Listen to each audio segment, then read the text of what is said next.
Good morning and welcome to Missoula Real Estate Today. This is Denny Bedard. Missoula Real Estate Today is presented by Diane Beck of Windermere Real Estate. Diane's been working with buyers and sellers in the Missoula market for over 25 years and shares her insights on the local housing market. Along with her trusted partners, Diane provides complete service for your real estate transaction and brings us guests who provide useful information on industry-related topics and trends. And now, Missoula Real Estate Today on News Talk, KGVO.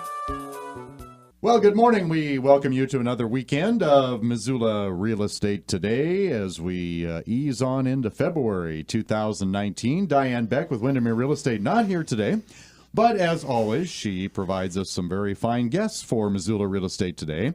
Fellow that's been on a time or two, Sean Murphy with Murphy Radon. Welcome to the show, Sean. Thanks, Denny. Yeah, you've been on a somewhere in the past, right? You have a history of doing the program. Twice within the last year, I'd say. All right, real good. Well, let's start with your background, how you got into the biz, and how did Murphy Radon come to be? Well, Murphy Radon came to be. I was a general contractor. I moved here from California, and my wife and I, on our first date, she suggested, you know what you need to get into is radon. I'm like, what the? I'm like, huh? What's that? You know, and she said, well, it's, yeah, I had to have it done to my house. You get some pipes and that's it. And it doesn't seem like that big a deal, but I think, you know, it's hard to find people to do it. I said, okay. Wow. Yeah. That was my next question, is why she brought that up. And that was it, because she'd had a prior experience in a home? Yes. And she was also a general contractor and familiar with building and construction. We're just, you know, talking shop a little bit, and she said, this is what I've had trouble finding people to do. And I said, okay. And it was all rolling from there. Yeah. And that was about how long ago? Coming up on 5 years. Excellent. That we actually met. All right. Sean Murphy with Murphy Radon. And, well, we might as well start with the same question that you had 4 or 5 years ago on your date. What is radon? Oh, yeah. Radon is a invisible, odorless, it's radioactive gas that just naturally occurs in the soil, and it works its way up into your house. And when it goes through radioactive decay, it's at that point, if you breathe it in, it can be cancer causing. And I'm pretty sure that Western Montana is rather a high risk area. Where does Western Montana stack up in terms of being an at risk area? Well, I don't have the actual. There's a map you can look at on the EPA. It's linked through my website. It's the zones of the whole United States, and it will show you where the areas are better, worse. There's zone 1, 2, and 3, and I believe 3 being less important, less risk. But for this particular area, it's barely high. So it's consistent. It's consistently high, but I find a lot of houses in these real estate transactions that are just on the line. Mm-hmm. They're right on the line. You know, below 4 picocuries per liter is what the unit of measurement is what, when they say, oh, it's below 4, well, that's what it means. And below 4 is considered by real estate standard to be passing. But it's definitely, it's not the first of all, it doesn't make that has nothing to do with health. Mm-hmm. Health and the EPA real estate standard is not the same thing. The World Health Organization recommends below 2. So when they're constantly coming back at 5, people are saying, well, maybe I left my windows closed. Maybe it's not convincing. Hey, it's 50. Oh shoot, we got to get something done about this. So I'm constantly dealing with what ifs, maybes. Could it be this? It's, you know, right on the line. So that's what consistently this to the point where if a house comes back with low radon, I'm actually suspicious that something was wrong with the test, because it's, I mean, almost with certainty, the houses I've tested personally, they're coming back high. Is mitigation, is that the right term? Is that what you do, is mitigation? Yeah. Some people say remediation. Some people, I mitigate radon. Do you stay primarily, your services, work, jobs that you do, stay in Western Montana or Montana overall? Is that a requirement, or if somebody found out about you in another area and time, and it was worth your time to go on a long distance job, you could? I absolutely could. It would have to be a certain. I mean, there's places in Montana where like Thompson Falls. I've done some there, and yeah, it doesn't seem that far away. But you drive there to do the job. Sure. And then 24 hours later, you have to set a test. So I got to drive back to push one button. Yeah. And then 48 hours later, I got to drive back to pick up the test. And then you're just, and those are the ones. It's not your neighbor's house that you do that comes up with problems. Right. No. It's those that somehow you're going to catch a snag, and then you got to go back again, and it just spirals out of control from there. Well, yeah, that is time consuming. You use Thompson Falls as an example. That's probably about a 180-mile round trip or somewhere in there. So yeah, it's time consuming. Yeah, ends up being about 1,000 miles of driving. It's a lot. What are the health risks, or what is the health risk of radon exposure? There's actually so far proven only one, and that's lung cancer. Just lung cancer. People, I mitigate a lot of people's houses, and a lot of times, half the time, no one's there. It's for a real estate transaction, the house vacant. The other half the time, people are living there, just moved in, and their wife or husband's having headaches and things like that, and it's got to be the radon, and it's just lung cancer. So that I just have to. Sometimes I'm worried that people are going to think I ripped them off because their wife still has a headache, and really, that's not a side effect of it. It's lung cancer, just lung cancer. So just to expand on that a little bit, symptoms or early warning signs that might indicate you're being exposed to radon specifically. Nothing. There's nothing. You have lung cancer. Yeah. There's your first clue and that's just to the best of my knowledge. Okay. Unless there's medical. I was a paramedic a long time ago, and medical's always changing things. Whatever was last year is not the same this year, but so far that's pretty consistent. It's just lung cancer is the concern. Well, that's got to be one of the misconceptions of the effects of radon. Others? Yes. Are the other misconceptions that people have about it? Well, yeah, there's a few. People think that a test will come back high, and it was only because the house was closed up. Well, that's just probably more accurate if we're gonna call it correctly, because it doesn't build and build and build. Whatever was there 12 hours ago is no longer there. The half-life is 12 hours on radon, so it doesn't just collect and build up and build up and build up. It's whatever was there 12 hours ago is no longer there. So yes, in the wintertime, because the windows are closed, that helps, but you're supposed to have closed house conditions prior to a test to keep it accurate. You're supposed to maintain closed home conditions 12 hours before the test starts. So really, if the half-life's 12 hours, it's about the same. So the other factors with what would make it in the wintertime being closed up is with the heat. When you warm your house, it's called stack effect, and the hot air rising creates a slight siphon, and it lightly tugs and draws upwards. As the heat rises, it brings other air with it, which brings the radon with it up out of the ground. So between keeping the house closed in the wintertime just because of weather conditions and circumstances, and with the stack effect, those are the two main things that would cause radon to come in more in the wintertime. But it wouldn't store and build and build and build. Whatever. Just because it was closed up is probably accurate.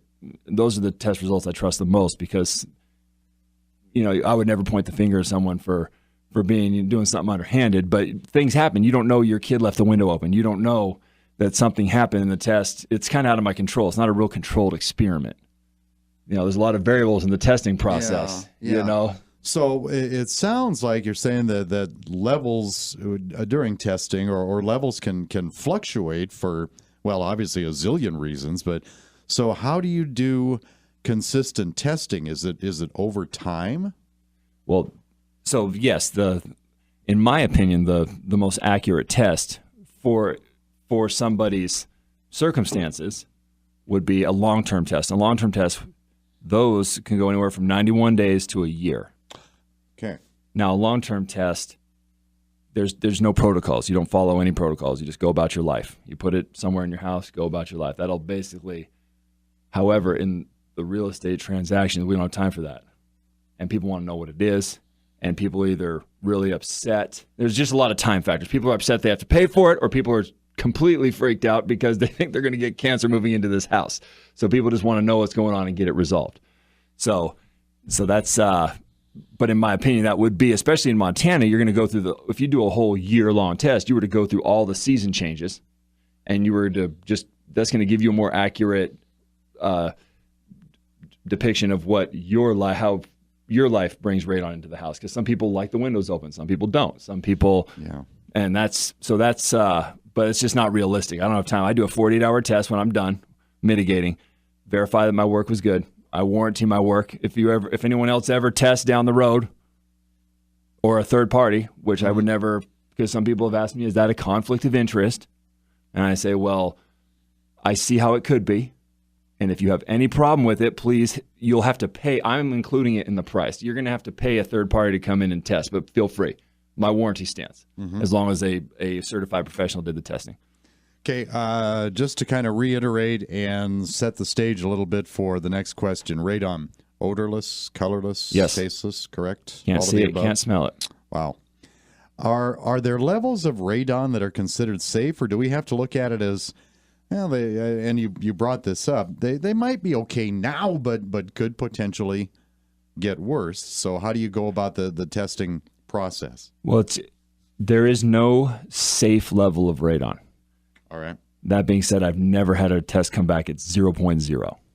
So it's just you're minimizing a risk factor. So when it comes back, picocuries per liter is not a measurement of volume. It's not. It's a measurement of radioactivity. That's what picocuries. So when that radon's disintegrating, when it's going through the radioactive decay and breaking down, that's when it lets off radiation. So theoretically, the way it's described is it's electrostatically charged particles. So if it clings to some dust, you breathe it in. You don't have the same protection in your lungs as your skin does from these from this alpha radiation is what it is. So if it basically explodes in your lung, lets off radiation, it's very, very small explosion. But that's the best way I could describe it. It's not an actual explosion, but if it basically pops and sends off this radiation, and it hits bullseye nucleus of a lung cell, that now can start mutating into cancer. So that's the concern. So basically, the less there is, but to say, I've been copied in emails on accident where I can see an agent, and to any agents listening, I'm not a lawyer, but I would advise against this. It comes back at 3.9. I would word that as you're below the line. I wouldn't word that as don't worry, you're fine. Okay. You say, hold on a second. I wouldn't word it that way. Yeah. That's in this day and age, that's a way to get yourself in trouble. I would just say, hey, here's the facts. The fact is you need to be below 4, and you are.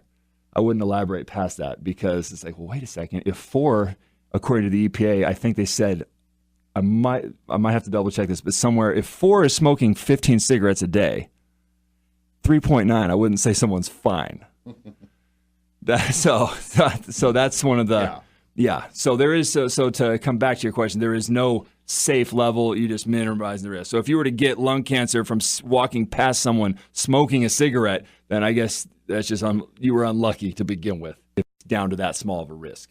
My guest is Sean Murphy of Murphy Radon here on Missoula Real Estate Today, presented by Diane Beck of Windermere Real Estate. Okay, Sean, so the next door neighbor's house, let's say, has low levels of radon. I don't know how you do that. Maybe you're just talking and they said, well, yeah, we had a test and it was low.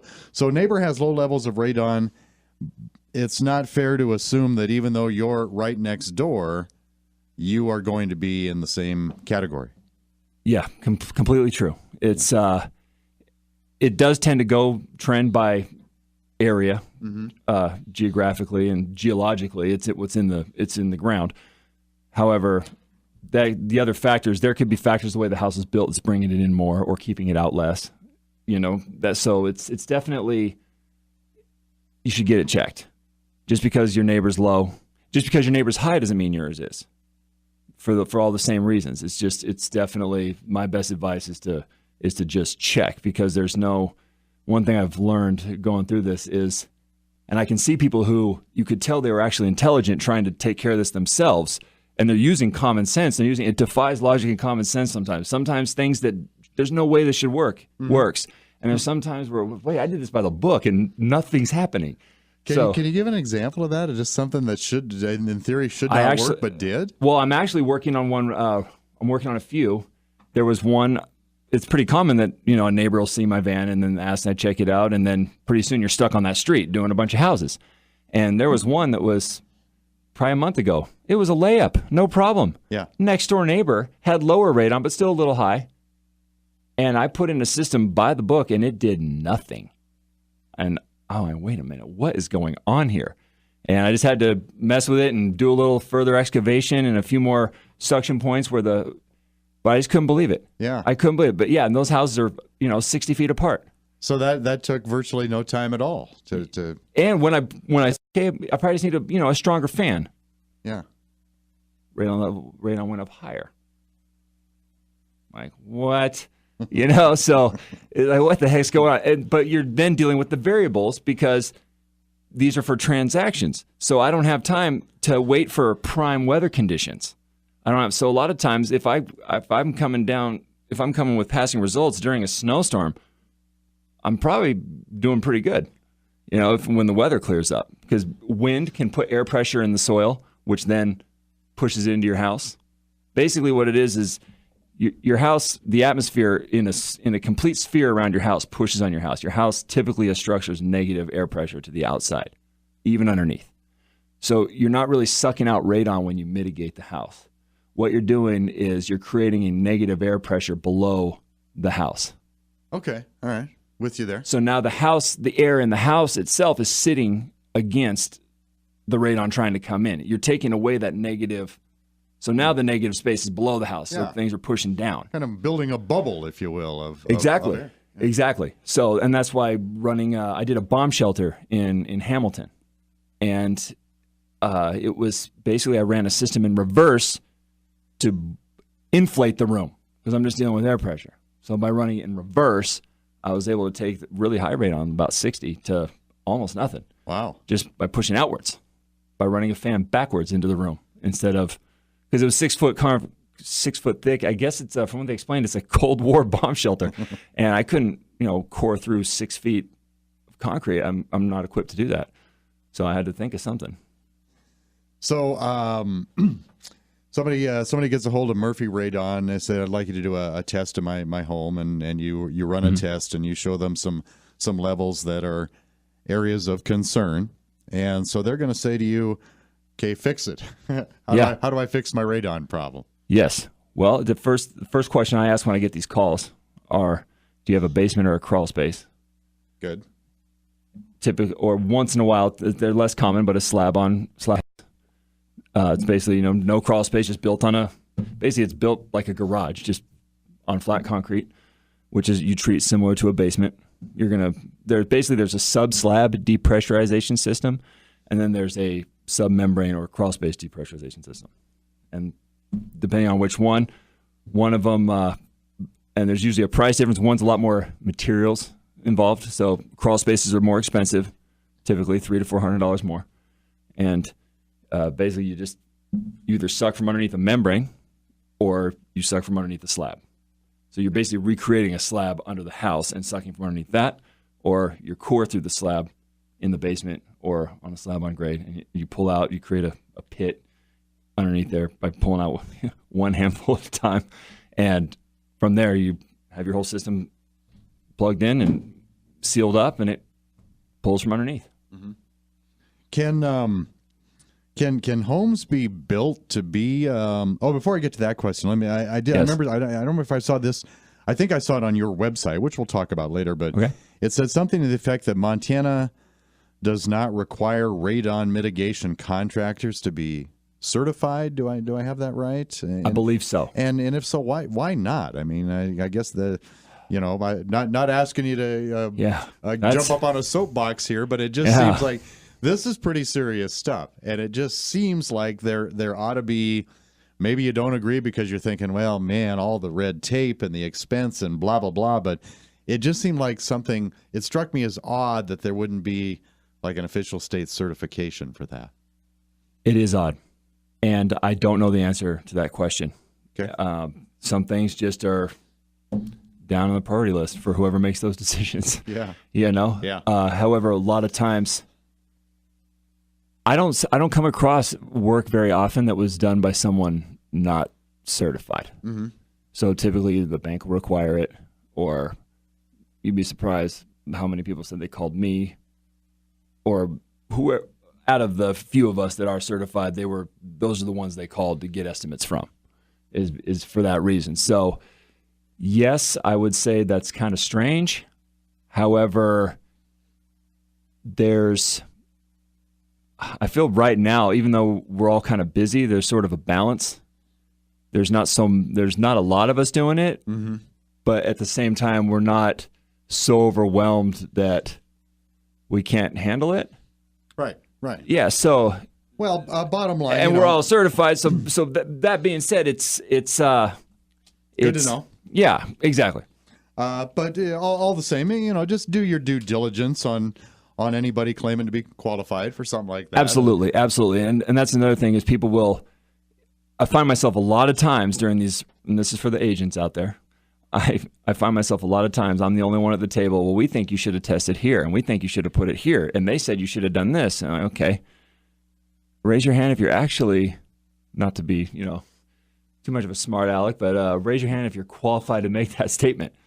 So, and then I'm like, okay, so just so we're clear, before I leave, the only guy qualified to say these things is not being listened to. But okay, well, I'll do it. Hey, I just want the customer to be happy. I'll do it your way. If everyone's on board, I'll do it your way. But just so you know, no one's listening to me. All right. Yeah, the customer's right. Okay, understood. Yeah.